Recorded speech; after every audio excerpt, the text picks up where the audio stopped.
మంచాన పడ్డ ఒక వృద్ధ తల్లి తన కోడలతో వాదిస్తుంది. నాకు నిద్ర మాత్రలు కావాలని. డాక్టర్ అయిన కోడలు వద్దని వాదిస్తుంది.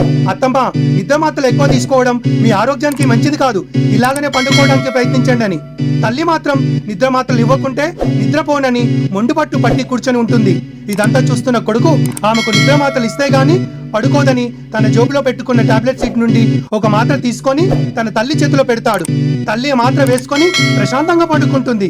కొద్దిసేపటి తర్వాత కోడలు తన భర్తతో, నువ్వు ఏదైతే చేసావో అది సరైన పని కాదు, నీ తల్లి ప్రాణాలతో ఆడుకుంటున్నావు.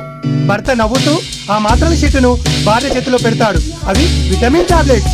భార్య నవ్వును ఆపుకుంటూ తన భర్తతో, నువ్వు తల్లిని మోసం చేస్తున్నావా? మోసం చేయట్లేదు, ప్రతీకారం తీర్చుకుంటున్నాను. నా తల్లి కూడా నా చిన్నప్పుడు ఎన్నోసార్లు ఎన్నో విషయాలు అబద్ధాలు చెప్పి నాకు తినిపించే ప్రయత్నం చేసేది.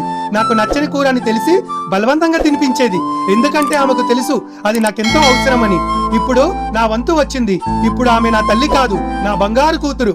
నిజంగా ఇప్పుడు మన ప్రేమే ఆమెకు ఒక ఔషధం అవ్వాలి. అది సకాలంలో ఇవ్వడమే మన బాధ్యత. ఈ వీడియో మీకు నచ్చితే లైక్ చేయండి, షేర్ చేయండి. Thank you so much. Subscribe చేయడం మాత్రం మర్చిపోకండి.